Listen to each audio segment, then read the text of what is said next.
You can feel it. Chosen one, the air shifts, the weight changes, the ground itself whispers that balance is moving into place. This is not the clumsy justice of men that depends on loopholes and signatures. This is a higher justice, an order written before the foundations of the world.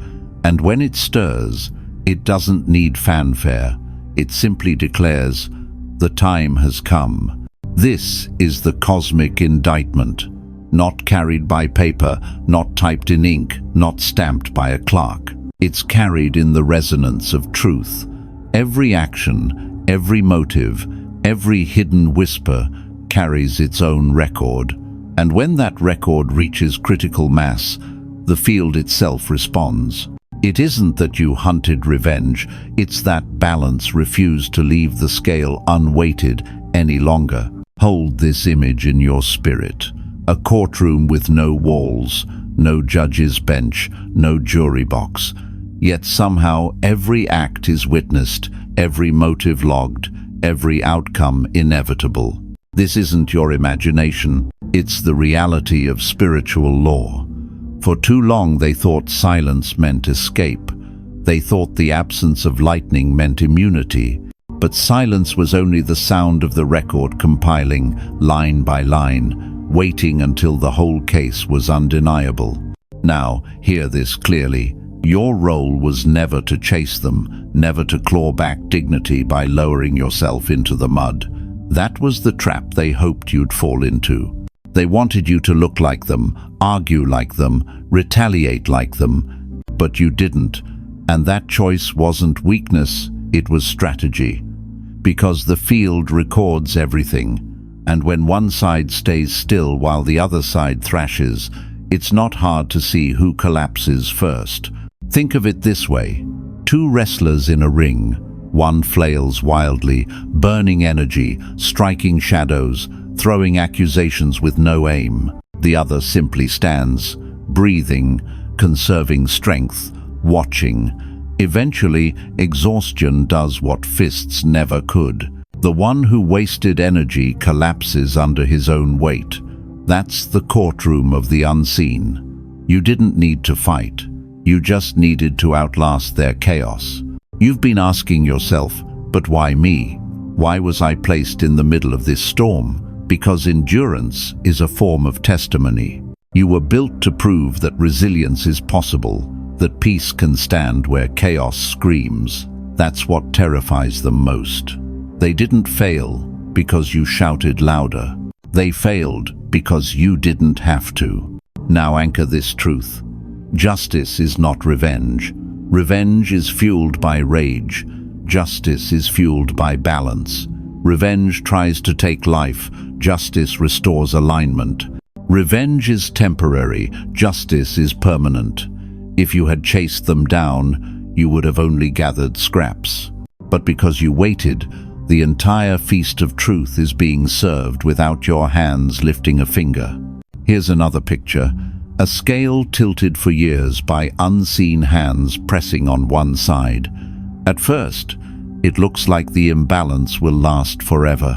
But slowly, imperceptibly, the pressure builds on the other side, not from you, but from the weight of truth itself. And when the tipping point comes, it doesn't swing gently. It slams into equilibrium. That slam is what you're feeling now. You don't have to gloat. You don't have to rehearse speeches about their downfall. All you have to do is acknowledge that a higher order has intervened. The cosmic indictment has been issued. The record is read. The field has flipped. And the sentence is already moving toward them. Remember, you are not defined by their attack. You are defined by your endurance. You are not defined by their schemes. You are defined by your assignment. And your assignment was never to collapse under their pressure.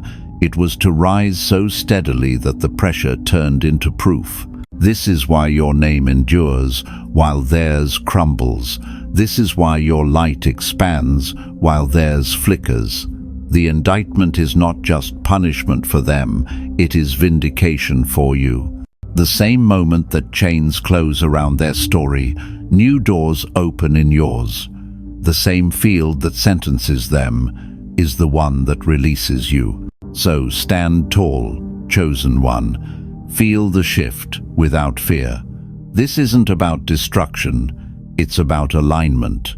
It's about the balance that was denied to you, finally returning to its rightful place. The cosmic indictment has begun, and your only role is to keep walking forward, while justice does what only justice can do. Now watch how the field resets. Chosen one. What looked like silence was never silence. It was a patient trap closing in on arrogance. People who believe they're untouchable always write their own verdicts. They don't realize that every careless brag, every whispered scheme, every crooked handshake leaves a trail so bright it can't stay hidden forever. Here's the paradox. The more they tried to bury you, the more they uncovered themselves. They thought they were skilled hunters, circling, plotting, rehearsing your downfall like a play. But hunters who don't respect the law of the forest eventually become prey. They weren't hunting you at all. They were building a case against themselves with every arrogant move. Think about the psychology of arrogance. It doesn't whisper, it shouts. It doesn't hide forever, it flashes. Someone convinced they are smarter than everyone else eventually grows sloppy. They confide in the wrong person. They leave a message unsent but not deleted. They speak too loudly at a gathering, forgetting ears are everywhere. Pride blinds them, and blindness makes the trail obvious. Zoom in on the paper trail. Every lie requires another to cover it. Every cover-up becomes another log on the fire. Soon, the blaze isn't yours to contain, it's theirs. They thought they were weaving nets for you, but nets are made of strings, and strings can be traced. The very patterns they built are now the blueprint investigators follow straight back to their own hands. Here's a metaphor to settle deep in your chest. Imagine a thief who prides himself on leaving no fingerprints, but in his arrogance, he keeps stealing more, touching more, carrying more. One day, the fingerprints aren't on a single object, they're everywhere. Every wall, every handle, every glass. That's what they did. Their confidence became their confession. Their repetition became their ruin. And while they were busy documenting their guilt, what were you doing? Standing still, breathing, enduring. You didn't need to chase them. You didn't need to shout your innocence. Every moment you chose restraint, their noise grew louder by comparison. Their contradictions piled higher. Their testimonies about you fell apart under the weight of their own inconsistencies. The precedent is clear. People undo themselves faster than anyone else can. The universe doesn't need your hands on the gavel. It simply lets arrogance do the work. History proves it. Dictators undone by paranoia, con men trapped by their own scams, betrayers exposed by their greed. Your enemies are no different. They incriminated themselves the moment they thought their power made them immune to consequence. Here's another picture for you. A stage set for a play. They wrote the script, cast themselves as heroes, painted you as the villain. But arrogance made them forget one thing: the lights. Because when the lights rise, the masks slip, the costumes look cheap, and the audience sees the truth. They didn't realize they were performing in front of the universe itself, and every act was being archived for judgment. You might be wondering, but why did it feel like they were winning for so long? Because the field allows rope to unspool. Justice doesn't interrupt arrogance halfway. It lets it run full circle so that the collapse is undeniable. If the fall happened too soon, they could spin the story, call themselves martyrs, disguise the truth. But patience made sure they wrote the entire confession with their own choices. When the hammer falls, it won't be because you demanded it. It will be because they delivered it to themselves. That's the beauty of balance. It doesn't require your revenge. It only requires time and truth. And both have been working silently, weaving a net they can't untangle. So hold this contrast for a breath. You were silent, yet powerful. They were loud, yet powerless. You stayed aligned, and alignment became your shield. They strutted in arrogance, and arrogance became their evidence. And now, the very confidence that fueled their attacks is the rope tightening around their story. Chosen One, this is not just their collapse, it is your vindication. Every breadcrumb they dropped became the trail back to their own schemes. Every boast became a signature on their own indictment. You don't need to rehearse revenge. Their downfall is already scripted by their own hands. Remember this, arrogance is always loudest right before it breaks. So if their noise grew unbearable, if their schemes seemed endless, it was only because the case was reaching conclusion. The universe let them speak themselves guilty. And now, the silence that follows is not absence. It is verdict. When the mask slips, note this, Chosen One. You were never sent as their downfall, you were sent as their test. That's the part most overlook. Your presence wasn't meant to destroy, it was meant to reveal. You didn't come swinging a sword, you came holding a mirror. And in that mirror, everything they had hidden was suddenly unavoidable. The universe works like this. It doesn't always punish outright. It tests. It places a truth bearer in the middle of a lie, not to crush but to invite change. That was you. Your integrity was the exam paper they had to face. Your authenticity was the light shining on their shadows. And when the test came, they could have chosen honesty, humility, or growth. But they didn't. They chose treason against their own soul. Think about a classroom. A teacher lays down a test, not to embarrass students, but to see if they've learned. The questions don't harm, they reveal. But what happens when the student panics, cheats, and tears the paper apart? The failure isn't in the test, it's in the response. That's exactly what happened here. They weren't judged by your accusations, they were judged by their own reactions. Now consider the psychology of exposure. When light enters a room, it doesn't invent dust, it reveals it. When you walked into their lives, you didn't manufacture chaos, you uncovered it. And that revelation was unbearable to them. Instead of embracing the chance to sweep up their mess, they tried to smash the light, to blame you for the dust. That's the irony. Your presence didn't create their darkness. It exposed it. Anchor back to your assignment. You weren't chosen to argue with shadows. You were chosen to embody light so bright that shadows had no place to hide. That's why they reacted so violently. It wasn't about you personally. It was about what you represented. You were proof that masks could not last forever, and that proof cornered them. Here's a metaphor to let rest in your spirit. Imagine a patient lying under hospital lights. The light isn't there to harm, it's there to reveal infection so healing can begin. But instead of accepting treatment, the patient leaps up, smashes the lamp, and blames the light for the sickness. That's what your enemies did. They mistook exposure for attack, and in that mistake, they failed the test. You might be asking, but why did they fight so hard to tear me down? Because your existence threatened their illusion. They could not coexist with someone authentic without being revealed as counterfeit. So they had a choice: transform or retaliate. And when they retaliated, they confirmed the truth that they valued lies over growth. That decision sealed their outcome. The precedent is clear across history. Every betrayer first faced a test of loyalty.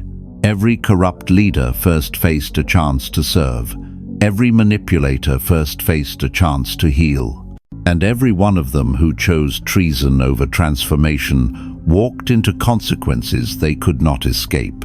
Your enemies are simply living out that same cycle. The test was placed in front of them, and they failed not by accident, but by choice. Here's another image. A key placed in someone's hand.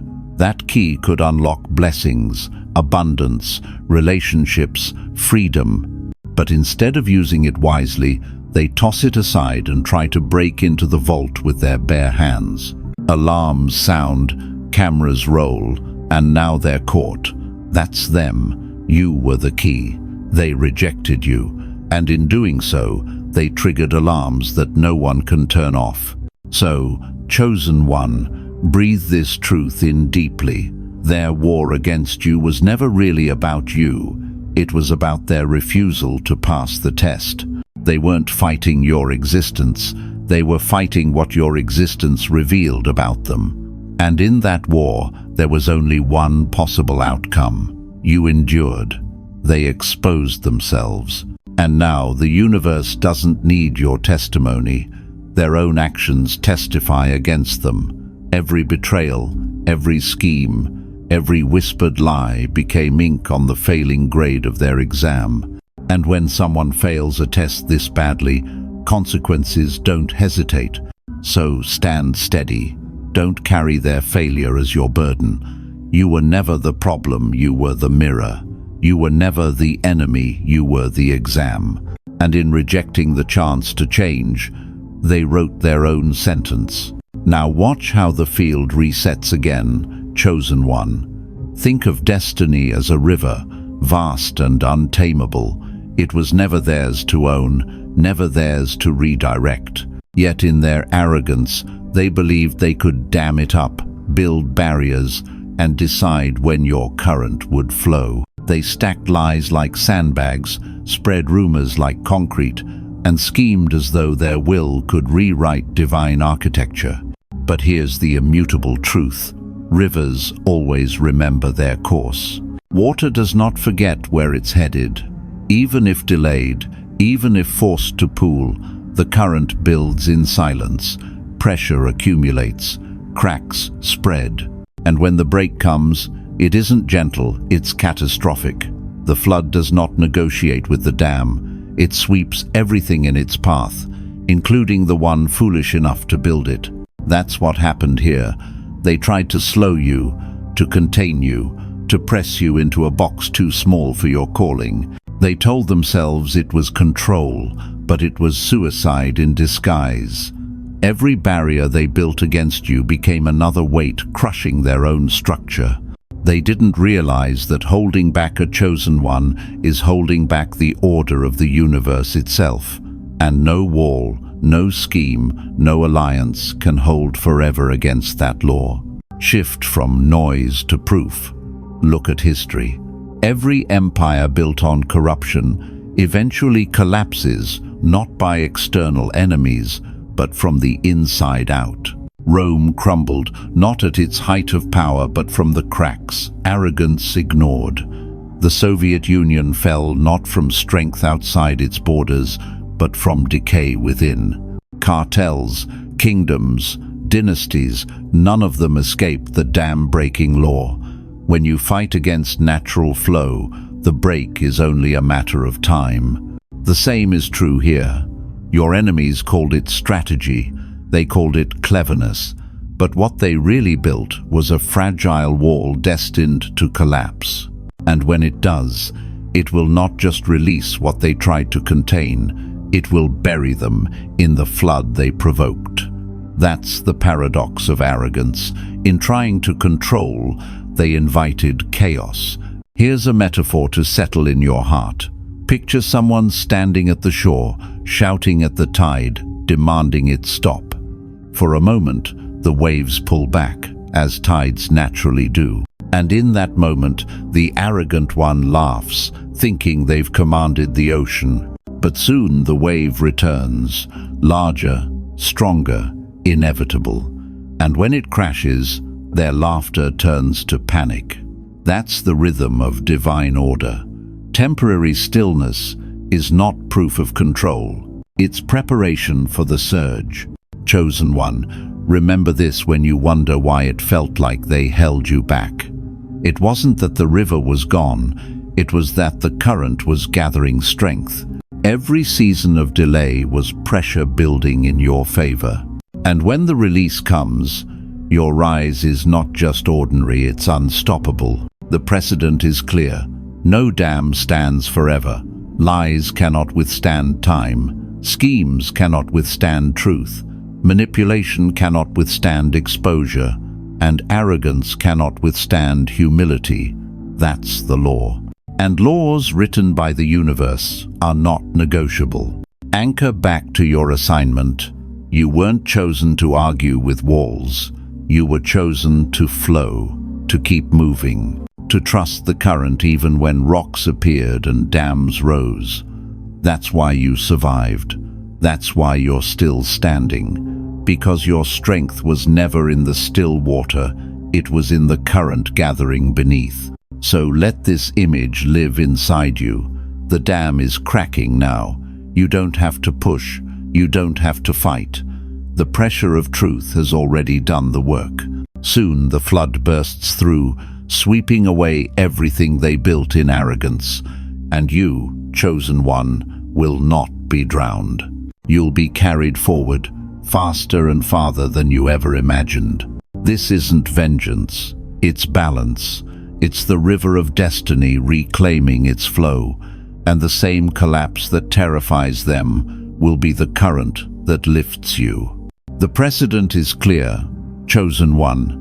When they couldn't touch your life, they turned their obsession toward your mission. If they couldn't kill the body, they would try to bury the assignment. That's how envy operates. It whispers, if we can't erase the person, maybe we can erase the purpose. And so they launched attacks that weren't about fists or knives, but about your name, your reputation, your future. They slandered, they twisted, they planted rumors like weeds in fertile soil, hoping the thorns would choke out your voice. They pulled strings in shadows, tried to close doors, whispered into ears that carried influence. They thought if they could tarnish your image, they could assassinate your destiny. They thought destiny was fragile. But destiny is not fragile, it is forged in fire. Think of it this way. Imagine a vandal standing before a masterpiece. They smear paint, slash canvases, spray crude marks across the beauty. At first glance, it looks ruined. But when the restorer arrives, every mark of damage becomes a deeper testimony of resilience.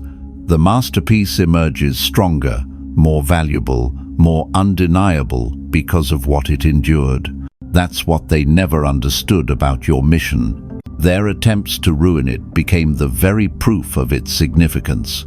Here's another picture.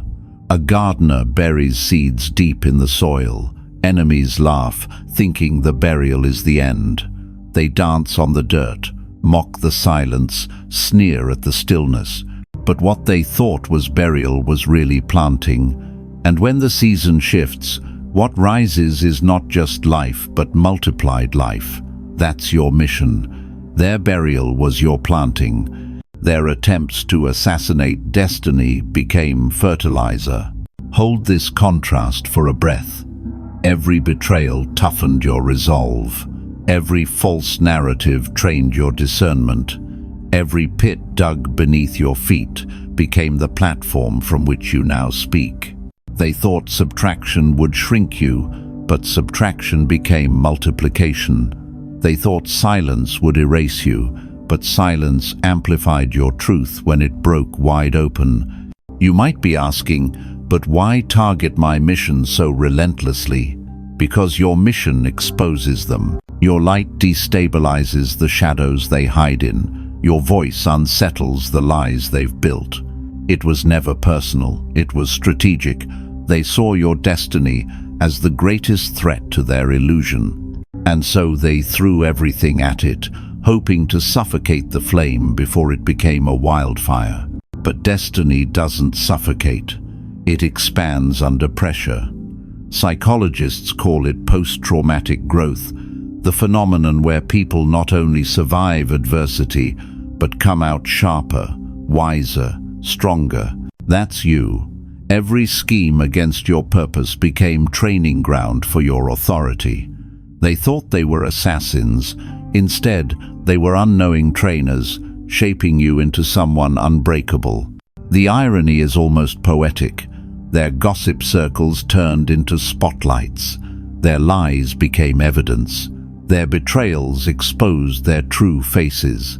The longer they plotted against your mission, the more undeniable it became that you were carrying something real, something sacred, something no smear could erase. Their attempt to assassinate didn't just fail, it crowned you. Anchor back to your assignment. You don't need to prove anything.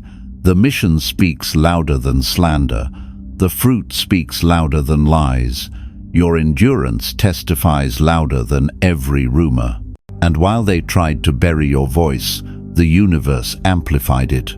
While they tried to erase your purpose, the universe engraved it deeper into the record.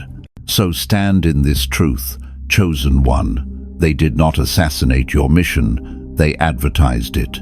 They stamped it in bold letters across the stage of life, showing everyone how much energy they wasted trying to kill what was immortal. And that energy has become their downfall. Your mission still breathes, your destiny still rises, and the very traps set for your purpose are now cages holding them. That's how the field works. What they designed for subtraction multiplied your influence. What they meant for erasure documented their guilt, and what they called victory became their undoing. This isn't just survival, this is vindication. Your mission was never theirs to assassinate, and now the evidence of its endurance is undeniable. Here's the pivot. The story was waiting for. Delay was not defeat. Pause and let that land in your chest. Chosen one. The world taught you to fear stagnation, to panic when doors close, to race after validation. But this season demanded a different kind of courage. The courage to hold still, while the truth did its work. Patience here was not passive. It was tactical. It was a shield. Think of patience like a stored energy, quiet, invisible, accumulating force. When you move impulsively, you scatter power. When you remain composed, power concentrates. That concentrated power is what the field uses to correct imbalance. While they flailed, while they spun stories and staged distractions, your restraint collected evidence around them like iron filings around a magnet. The result wasn't immediate applause. It was slow inevitability. Contrast the two. Frantic reaction versus measured endurance. The frantic reactant combusts quickly and leaves debris. The measured resistor stores charge and releases it precisely. You chose to be the resistor. You chose to convert chaos into clarity. That decision looked like silence to observers, but the cosmos reads it as integrity. Integrity doesn't need to argue for its truth. The truth eventually reveals itself in the record. Why is patience such a strategic instrument? Because lies travel fast, but rot faster. A fabricated story can spread like wildfire, immediate, noisy, dangerous. But lies rot under scrutiny, details fail. Timelines contradict. People who build fake scaffolding forget the measurements. Leave a rumor alone long enough, and inconsistencies begin to appear on their own timetable. Your calm allowed those inconsistencies to surface without you having to force the reveal. Hold this image, an orchard neglected by impatient hands. If you pluck fruit too early, it's sour. If you wait, ripeness arrives. The universe times exposure the same way. If the reveal happens too soon, it can be dismissed. If the reveal waits until the connections are undeniable, it forces everyone to reevaluate what they thought they knew. That's why the field delays. To ensure the turning point is unmistakable, patience also preserves your dignity. Consider the cost of argument. Words thrown in anger often become new wounds. Retaliation entangles you in the same energy you wish to leave behind. Endurance, by contrast, is a clean testimony. It leaves no fingerprints of bitterness on your hands. When the truth surfaces, it stands independent of your need to be proved right. It proves itself by the coherence of facts and the collapse of the false narrative. Now zoom in on a practical truth. The people who are undone by their lies typically hurry themselves into mistakes. They fill silence with sound, and sound is sloppy. They invent helpers. They fabricate witnesses. They tighten their circle with people who echo rather than question. That bubble eventually bursts because bubbles require constant inflation. Your patience let their bubble deflate naturally. No spectacle required, only time, and the truth's patient gravity. You may feel the tension of waiting. It's human to want justice now. But impatience often trades long-term vindication for short-term relief. Imagine trading a clear, undeniable victory for a messy skirmish that leaves your name debated. You chose the victory that lasts. You chose the reveal that cannot be argued away. There is also spiritual wisdom in waiting. Many traditions teach that restraint refines the soul, that stillness reveals the measure of motive. When you refuse to sink to their level, you build a record of character that outlives accusation. That record becomes part of the testimony that realigns the timeline in your favor. Patience, in this sense, is not absence of action. It's the right action at the right time. So tend to your inner life, while the field arranges the outer facts. Strengthen your roots. Rehearse mercy where possible, because mercy is evidence of sovereignty. Keep your routine, your work, your worship. Let daily faithfulness be the quiet instrument that communicates your steadiness to the world. When the field flips, it will find a person who's already anchored, not someone scrambling to catch up. Finally, remember this. Patience is not a passive waiting room, it's a strategic command center. From that center, you watch the architecture of exposure being built, and you let it be built correctly. You don't need to light the torch for others to see. You only need to keep standing in the lane you were given. Let time do what time does best. Turn 1,000 small truths into one undeniable verdict.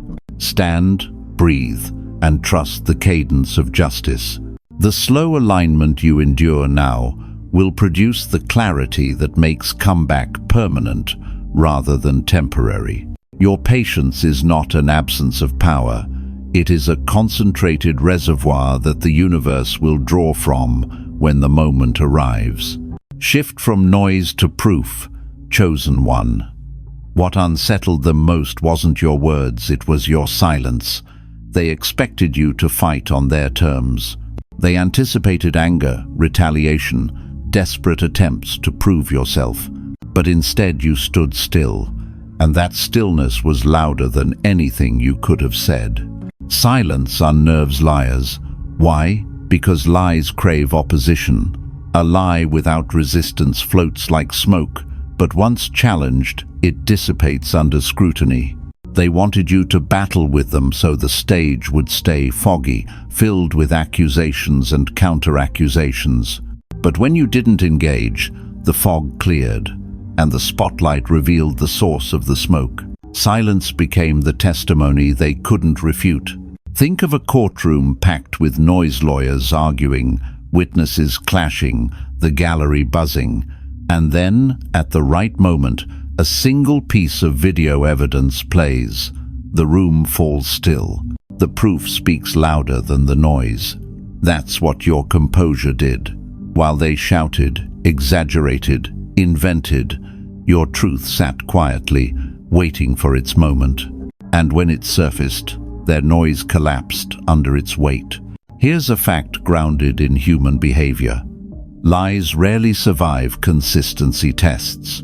People forget details they invent. They contradict themselves. They over-explain, hoping to appear credible.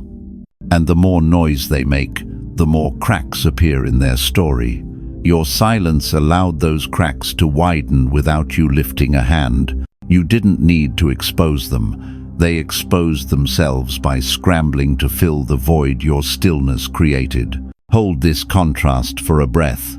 Their chaos was relentless, but your calm became the control variable.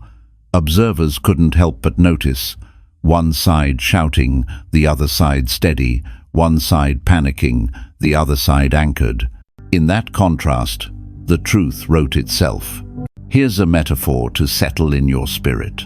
Imagine standing before a pond. Throw a stone, and ripples spread across the water.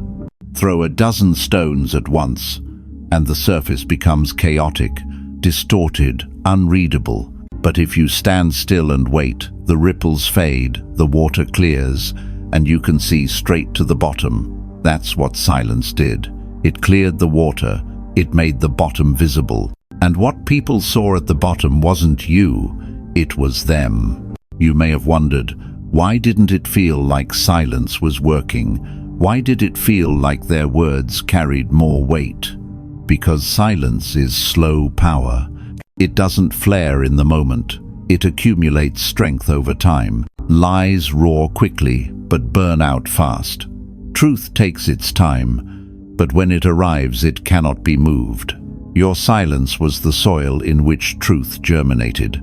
It needed time to sprout, but when it broke through, the roots were undeniable. Your restraint also preserved your integrity. Had you matched their noise, observers might have confused you with them. But by holding steady, you kept your character intact. You didn't just protect your reputation, you strengthened it. You gave the world a contrast so sharp that their noise could only condemn them further. The precedent is timeless. Great leaders, prophets, and visionaries often faced smear campaigns, and most prevailed not by fighting accusation with accusation, but by standing steady until the lies collapsed under their own contradictions. That same principle carried you. You didn't need to chase rumors. You didn't need to plead your case in every corner. You let time and truth do what fists and words never could. Anchor back to your assignment. Your mission requires composure. A messenger cannot afford to lose their voice in petty arguments. Silence was not withdrawal, it was mastery. It was choosing to let evidence assemble itself without your interference. That mastery is what made your testimony unshakable. So let this truth settle deeply. Your silence was never emptiness.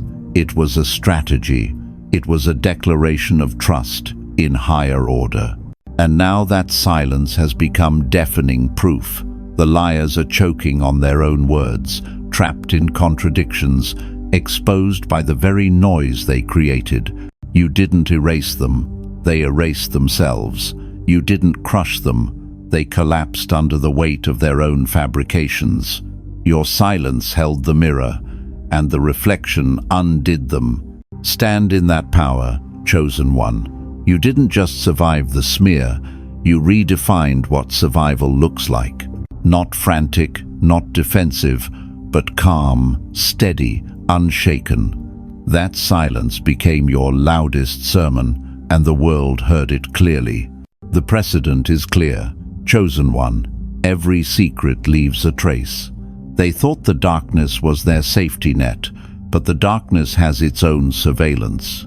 What they whispered in back rooms, what they plotted in shadows, what they erased from devices, none of it vanished. The field remembers, the walls remember, the silence itself carries memory. Picture this. A thief sneaks into a room believing he's invisible. He wears gloves, moves carefully, disables the visible cameras. He feels clever, almost untouchable. But what he doesn't know is that the entire room has been mapped by invisible sensors tracing his every step. Every move is recorded, not on his terms, but on the terms of a greater system. That's exactly what your enemies did. They thought they hacked the system. They forgot the system isn't theirs to hack. Secrets have ripening seasons. That's why exposure rarely happens instantly. The universe lets people go deeper into their own deception, not out of neglect but out of strategy. If truth surfaced too early, they could spin it, manipulate it, disguise it as rumor. But by waiting until their secrets multiplied, the reveal became undeniable. When the curtain finally dropped, the evidence wasn't one thread, it was a whole tapestry. Hold this contrast for a breath. They thought they had allies, people who would never talk. They trusted networks of silence, chains of secrecy. But darkness has no loyalty. Shadows serve no one forever. Contracts written in envy dissolve when pressure builds. And now those very allies are flipping, testimonies are surfacing, devices are being seized. What once seemed secure is unraveling. Here's a metaphor to settle in your chest.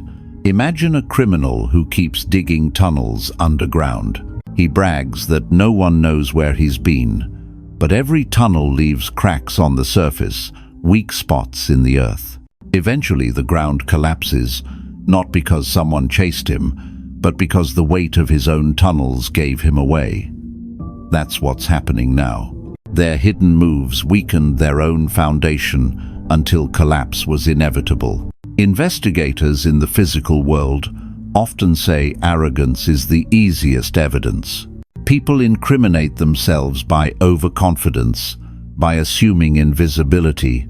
Spiritually, it's the same. Every mockery they made of unseen laws, every ritual they whispered, every hand they shook in secret, it all became logged in a record they could never erase. That record is being opened now. You may wonder, but why did it feel like no one saw? Why did it feel like they kept getting away with it? Because visibility isn't proof of memory. Just because you couldn't see the record doesn't mean it wasn't being kept. Imagine a surveillance tape running quietly in the background. You may not notice it in the moment, but when the time comes, the playback reveals everything in perfect sequence. That's where they stand now. The playback has begun. Anchor back to your assignment. You didn't need to hire detectives or prove your innocence at every turn. You were never meant to be the investigator. Your role was to remain aligned, to live authentically, so the contrast would speak for itself. Their secrecy recorded them, your integrity preserved you, and now the gap between the two is undeniable. Here's the bitter irony they never saw coming. The same secrecy they thought was their shield has become their cage. The hidden contracts became chains. The whispers became testimony. The erasures became evidence of guilt.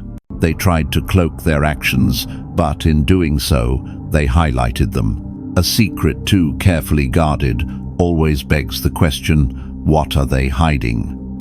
And now, that question is being answered under the brightest light.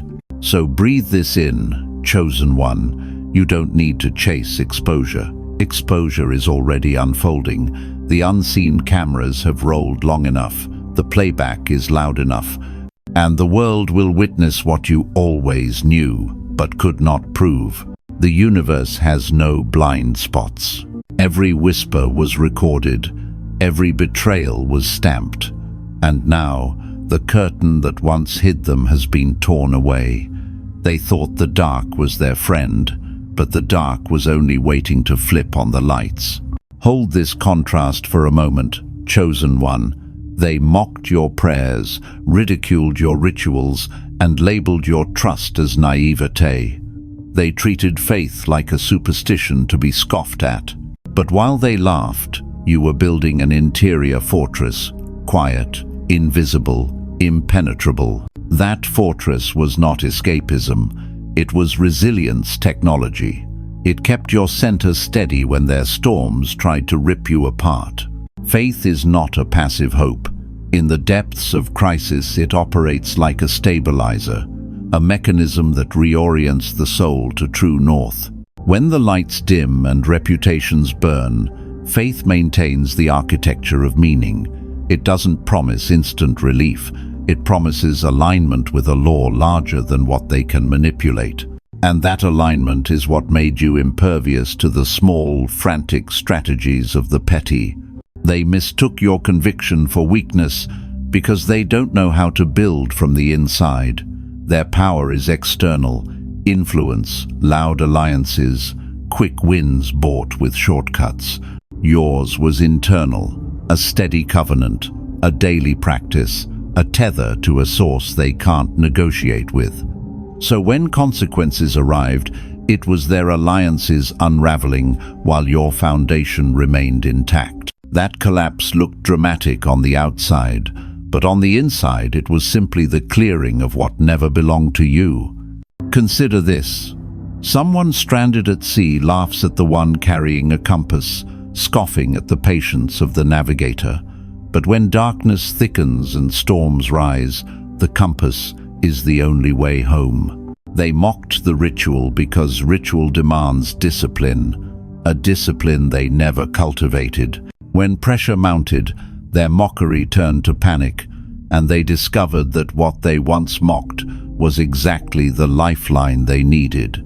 Your faith was never naive. It was a practical strategy no smear could overturn. There is also scientific evidence that bears this out. Research into resilience shows that people who maintain a coherent belief system, whether spiritual, philosophical, or moral, cope with trauma better and rebuild more sustainably. Faith organizes meaning in crisis. It prevents identity from fracturing under pressure. You were not naive. You were organized. You were rehearsed for a storm they did not expect to weather. Now watch the irony unfold. The same mouths that taunted your prayers are the ones whispering in desperation, seeking any foothold once their structures fail. They call on the very resources they scorned when it served them. And the thing they mocked won't simply hand over its power for theatrical repentance. True covering isn't a vintage they can purchase at the last minute. It's a lifelong craft. That's the sorrow and the justice of it both. What sustained you cannot be mimicked in a moment of fear. Keep this in your chest. Faith did not make you blind to reality. It made you lucid. It taught you to distinguish between temporary noise and long-term truth. It kept you from acting out of rage, from folding into the very tactics that targeted you. That restraint is what made your testimony credible when the lies finally unraveled. The world could see the difference between someone who reacts and someone who remains rooted. Your restraint also modeled mercy. Mercy does not mean ignoring wrongdoing. It means refusing to be consumed by it. Mercy preserves your agency. It leaves room for the field to correct itself without dragging you into the pit. Your faith made you both strong and soft, unyielding in principle, compassionate in posture. And that balance is what makes restoration sustainable, not temporary. So breathe this in. Your faith was a fortress built quietly, brick by daily brick. It was not defensive superstition, it was disciplined architecture. While they were constructing schemes, you were constructing strength. Now that consequence has visited them, their first instinct is to beg for what they once mocked. They will learn that faith is not a commodity to be bought in panic. It is a life skilled over time. Stand in that knowledge. Your fortress remains. Their collapse only confirms what you already held, that some things cannot be weaponized, only lived. When the dust settles, you will still be standing in peace, because your foundation was never on shifting sand. It was anchored to a law they could not hack, a source they could not counterfeit, and a covenant they could not forge. Let this be your quiet victory. They laughed, and you kept building. Now the laughter has been replaced by a plea they did not prepare for. Your faith held you. Their mockery became their own recoil.